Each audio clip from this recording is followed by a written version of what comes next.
Hello बच्चों, स्वागत है आप सबका हमारे इस नए लेक्चर में। और आपको याद ही होगा कि हम एक स्टैंडर्ड बुक को सॉल्व कर रहे थे और उसके मैंने आपको बहुत सारे सवाल ऑलरेडी करा दिए हैं। लास्ट लेक्चर में हमने क्वेश्चन नंबर 17 किया था, 16th क्वेश्चन कराना बचा था क्योंकि वो एक अच्छा सवाल था। तो चलिए शुरुआत करते हैं उसी सवाल के साथ। और थोड़ा भी अगर आपको फायदा हो रहा हो इन वीडियो से तो जल्दी से इस वीडियो को लाइक करें, चैनल को सब्सक्राइब करें और सारे अपने दोस्तों के साथ इसे शेयर भी करें। तो बच्चों, अपने पास जो लिखा हुआ था सवाल क्वेश्चन नंबर 16, जो कि मैंने आपको बोला था एक अच्छा सवाल है, मैं आपके लिए नोट कर देता हूं। हमारे पास दिया हुआ है ये अपने पास बच्चों एक अमेजिंग सा क्वेश्चन है, थोड़ा सा डिफिकल्ट क्वेश्चन है, इसलिए मैं इसमें स्टार लगा देता हूं क्योंकि आपको पता होना चाहिए कि ऐसे सवाल अगर हम प्रैक्टिस करेंगे तो हमारे लिए बहुत फायदेमंद होगा। अब इस सवाल में देखिए जो कंसेप्ट्स हैं वो कंसेप्ट्स ऑलरेडी हमारे चैनल पे अपलोडेड हैं। आप जल्दी से एक बार हमारे चैनल की जो प्लेलिस्ट है उसे चेक करें ताकि आपको फायदा हो। तो यहाँ से बच्चों अपने को देखो जो देखने के लिए चीज मिलती है, यहाँ से हमें जो चीज समझने के लिए मिलती है कि log m plus log n को तो आप सबसे पहले log mn लिख सकते हैं log की प्रॉपर्टी लगाते हुए। तो यहाँ से आ जाएगा log और एक साथ हम इन दोनों को मल्टीप्लाई करेंगे तो x raise to the power 2016 plus 1 और मल्टीप्लाई इसमें हो जाएगा 1 plus x square plus x raise to the power 4 and so on till x raise to the power 2014। ये चीज अपने पास आ जाती है log के साथ and this is equal to, यहाँ पर बच्चों आप देखिए क्योंकि मैंने आपको बताया हमेशा आप सवाल को पहले डिफाइन करें। ये हमेशा एक पॉजिटिव क्वांटिटी है, ये हमेशा एक पॉजिटिव क्वांटिटी है, इसमें कोई प्रॉब्लम नहीं है। लेकिन यहाँ पर देखिए log के सामने x लिखा हुआ है, मतलब ये अंडरस्टूड हो गया कि x को पॉजिटिव होना पड़ेगा। सवाल में दिया नहीं है लेकिन इसको देख के मुझे ये दिखाई देता है कि x को पॉजिटिव होना पड़ेगा, नहीं तो सवाल जो है वो अनडिफाइंड हो जाएगा। अब अगर मैं log की प्रॉपर्टी यूज करूं तो इस 2015 को मैं इसके ऊपर ले जाऊं तो इसको देखो मैं डायरेक्टली लिख रहा हूं क्योंकि आप इंटेलिजेंट स्टूडेंट्स हैं, समझते हैं। इसको हम लिख सकते हैं log 2016 into x raised to the power 2015। ये हमारे पास देखो चीज आ जाएगी, ये 2016 और ये x की पावर 2015 ये एक साथ आ जाएगा। अब अगर हम log से log को कंपेयर करें तो बहुत आसानी से हमको दिखाई देता है, देयरफॉर आप लिख सकते हैं x raised to the power 2016 plus 1 और मल्टीप्लाइड बाय ये हमारे पास लिखा हुआ है 1 plus x square plus x raise to the power 4 and so on till x raise to the power 2014 and इसकी वैल्यू बच्चों आ जाती है 2016 into x raise to the power 2015। ठीक है, ये चीज अपने पास आ गई। अब अगर मैं आपको बोलूं कि चलो इस x की पावर 2015 को मैं यहाँ पर ले आता हूँ डिनोमिनेटर में, तो जैसे इस x की पावर 2015 को बच्चों मैं यहाँ डिनोमिनेटर में लेके आऊंगा तो देखो ये इसके नीचे आ जाएगा x की पावर 2015। ठीक है, यहां से इसको अपन कट कर देते हैं, ये यहां पर आ गया।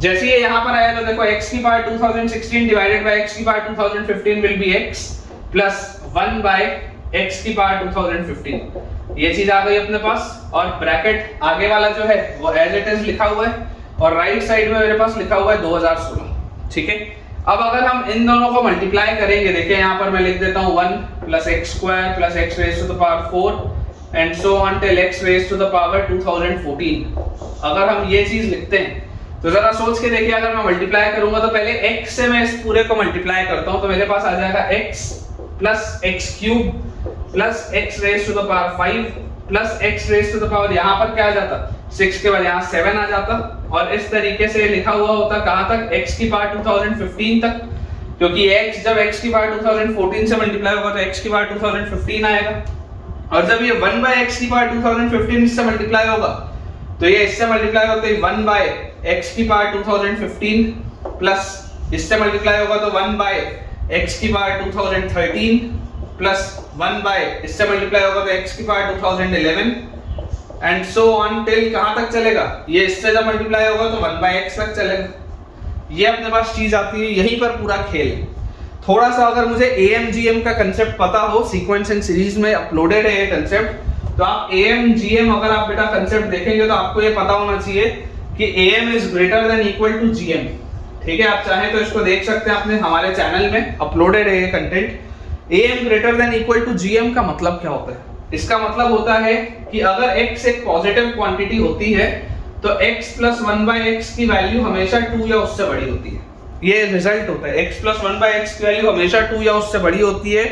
अगर आप में से किसी बच्चे को इसमें डाउट है तो आप कमेंट से पूछ सकते हैं। अगर x प्लस 1 बाय x हमेशा 2 या उससे बड़ा होता है, सिमिलरली हम बोल सकते हैं कि x cube plus 1 by x cube जो होता है ये भी हमेशा 2 या उससे बड़ा होता है। इक्वालिटी कब आती है? इक्वालिटी आती है जब x की वैल्यू 1 हो, ठीक है। ये दोनों इसके बराबर कब होंगे, जब x की वैल्यू 1 होगी। इक्वालिटी आएगी when x is equal to 1, otherwise ये हमेशा इससे बड़ा होगा। तो यहां से आप देखो ये x और ये 1/x, वैसे ही x की पावर 2015 और 1/x की पावर 2015। अगर मैं इस तरीके से पेयर्स बनाऊं, अगर बच्चों मैं इस तरीके से पेयर्स बनाऊं तो मुझे यहाँ पर दिखाई देता है टोटल नंबर ऑफ पेयर्स कितने बनेंगे, टोटल 1008 पेयर्स बनेंगे बच्चों। देखो यहाँ 1 3 5 7 ऐसा करके 2015 तक टर्म्स लिखे हुए हैं, 1 3 5 7 ऐसा करके 2015 तक हमारे पास टर्म्स लिखे हुए हैं, वैसे है ना, 1 फिर 3 5 7 ऐसा करके देखो यहाँ पर 2015 तक टर्म्स लिखे हुए हैं।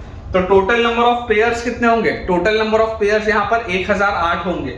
ये जो मैं क्लबिंग कर रहा हूँ ना, ऐसे वाले जो पेयर्स मैं बना रहा हूँ, ये 1008 पेयर्स बनेंगे।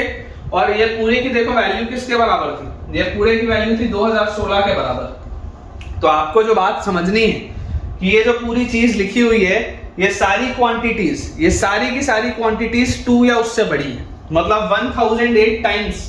यहाँ पर मैं लिख देता हूँ 1008 आपके पास चीजें लिखी हुई हैं, और ये जो 1008 पेयर्स हैं, ये सबकी वैल्यू 2 या उससे बड़ी है, ये सबकी ही वैल्यू 2 या उससे बड़ी है। और आरएचएस में आपके पास लिखा हुआ है 2016।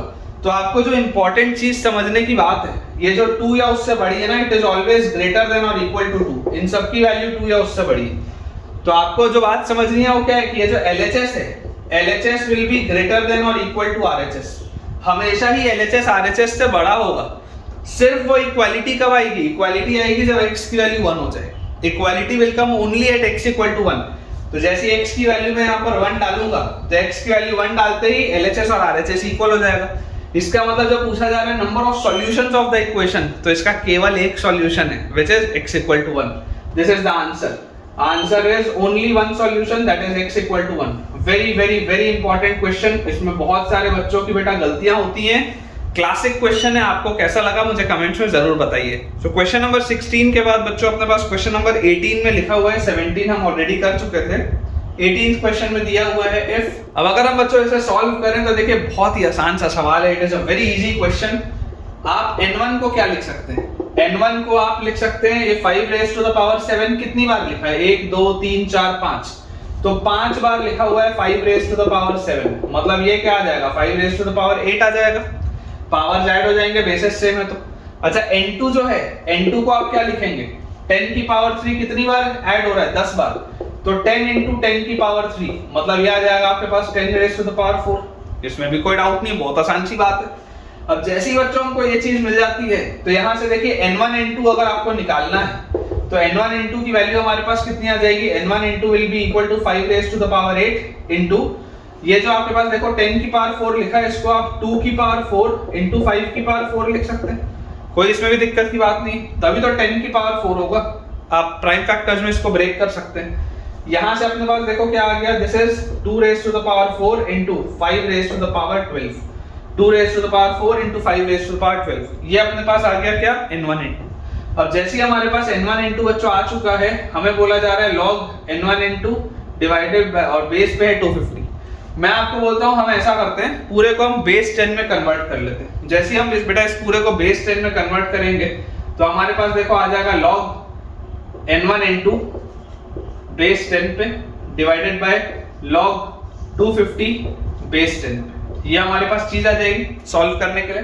तो यहां से हमारे पास क्या आ जाता है, यहां से हमारे पास आ जाएगा log n1 n2 मतलब 2 raise to the power 4 into 5 raise to the power 12 base 10 divided by, नीचे हमारे पास देखो क्या लिखा हुआ है, log 250 बेस 10।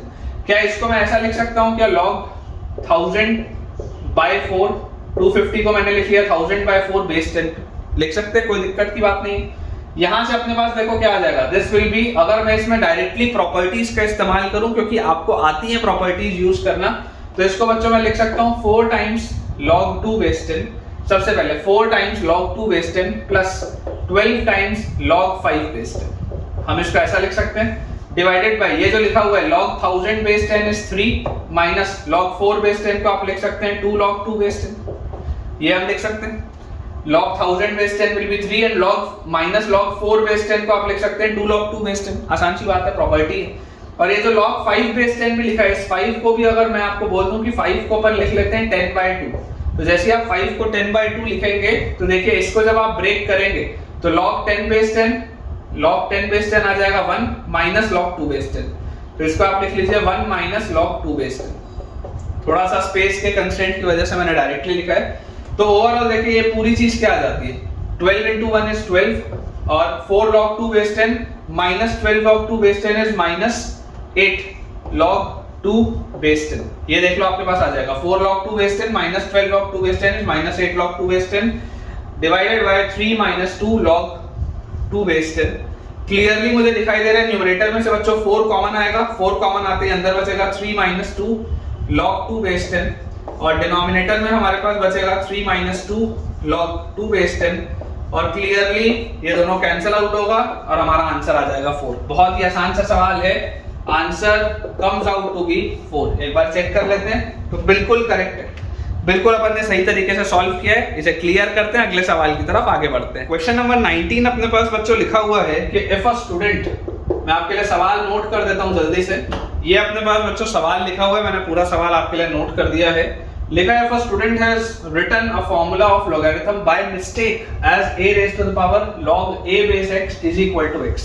मान लीजिए किसी बच्चे ने इस फॉर्मूले को गलती से लिख दिया, तो बोला जा रहा है ये सारी कंडीशंस दी हैं तो उसका जो होगा वो क्या आंसर आएगा a by x का, ठीक है ना। And the student has got the correct answer, answer फिर भी सही आया है, आंसर फिर भी सही आया है। तो पूछा जा रहा है कि बताइए a by x की ऐसे सिचुएशन में क्या वैल्यू होगी। मतलब कि हमें बच्चों देखो जो चीज पता है, हमें क्या चीज पता है कि फंडामेंटल थ्योरम क्या होता है लोगैरिथम का। फंडामेंटल थ्योरम होता है कि a raise to the power log x base a जो होता है इसकी वैल्यू x होती है। ये आपका ओरिजिनल रिजल्ट है ना, this is the fundamental theorem. यहां मैं लिख देता हूं फंडामेंटल, ये आपका होता है फंडामेंटल, ठीक है। और लिखा ये है, हमारे पास क्या लिखा हुआ है कि a raise to the power log a base x is equal to x। ये हमको अगर रिजल्ट मिलता है, मान लीजिए किसी बच्चे ने ये लिख दिया गलती से और फिर भी उसका आंसर आ गया, तो ऐसे सिचुएशन में जरा आप सोच के देखिए ऐसे सिचुएशन में हो क्या रहा होगा।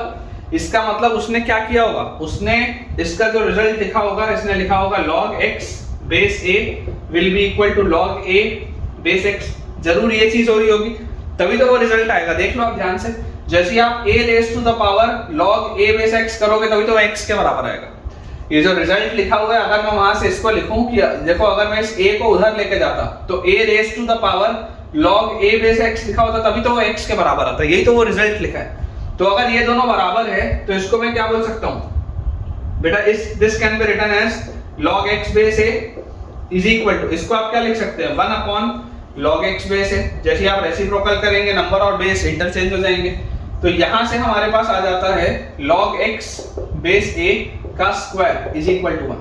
log x बेस a का स्क्वायर इज इक्वल टू 1।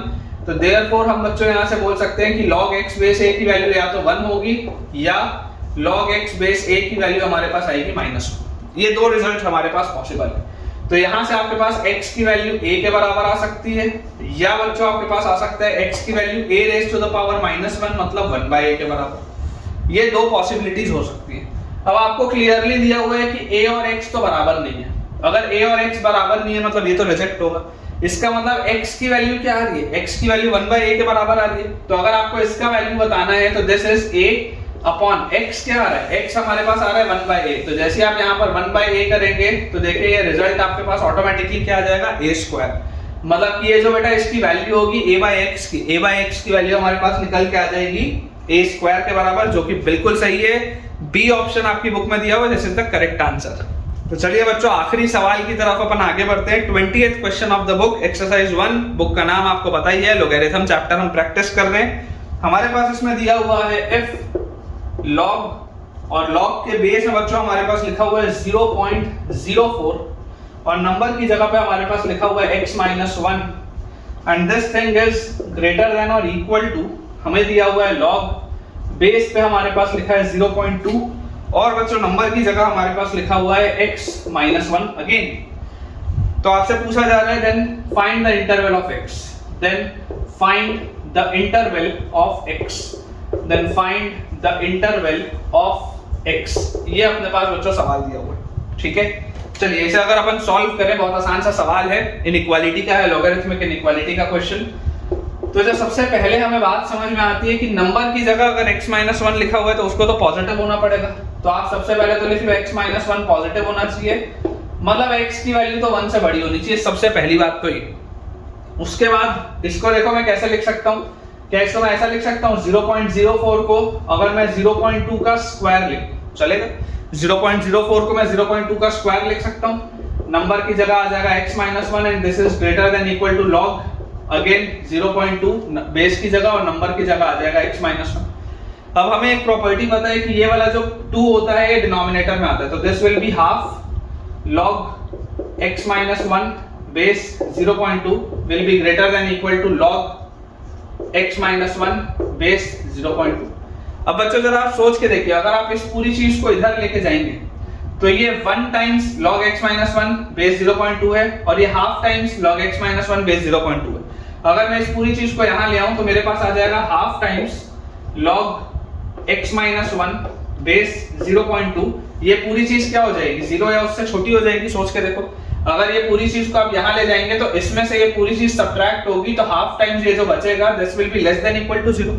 अब ये हाफ को तो आप हटा सकते हो, उधर लेके जाओगे तो 0 से मल्टीप्लाई होने पे बेकार हो जाएगा।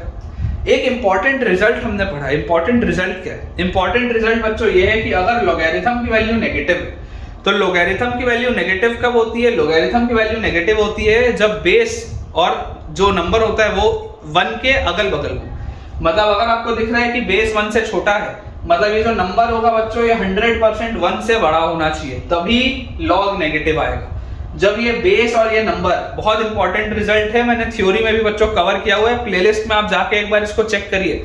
जब भी बेस और नंबर 1 के अलग अलग साइड में होते हैं तब हमेशा लॉगरिथम की वैल्यू क्या होती है, नेगेटिव होती है। मतलब कि अगर बेस आपको क्लियरली 1 से छोटा दिख रहा है तो नंबर को 1 या उससे बड़ा होना पड़ेगा, क्योंकि इक्वालिटी लगी है। तो मैं डायरेक्टली बोल सकता हूँ x-1 must be greater than equal to 1, number को 1 या उससे बड़ा होना पड़ेगा। तो यहाँ से x की वैल्यू आ जाएगी 2 या उससे बड़ी। तो देखो ये बोल रहे थे x को 1 से बढ़ा लो, ये आंसर आ रहा है x को 2 से बढ़ा लो, तो यही वाला आंसर होगा। तो फाइनल आंसर हमारे पास क्या आ जाएगा? Final answer will be x belongs to close bracket 2 से यूनिटी। इसको लिखने का तरीका क्या है? क्लोज ब्रैकेट 2 से इंफिनिटी। ठीक है, ये इसका नोटेशन है, ये भी पूरी की पूरी चीज कवर्ड है। तो एक बार आंसर अपन इसका चेक कर लेते हैं। सी ऑप्शन अपने पास बच्चों दिया हुआ है क्वेश्चन नंबर 20 का। ठीक है, जीआरबी पब्लिकेशन की ये बुक है, बहुत ही जबरदस्त बुक है बेटा, बहुत सारे अच्छे इसमें सवाल दिए हैं, बिल्कुल सही। तो ठीक है बच्चों, विद दिस हम अपने आज के अमेजिंग से लेक्चर के एंड पे पहुंच चुके हैं। और आपको और क्या क्या मुझसे मदद चाहिए मुझे आप कमेंट्स में जरूर बताइए। कौन कौन सी बुक्स आप चाहते हैं हम कवर करें और इन क्वेश्चंस के थ्रू आपको बेनिफिट हो रहा है या नहीं, ये भी मुझे आप कमेंट्स में जरूर बताइएगा। Thank you.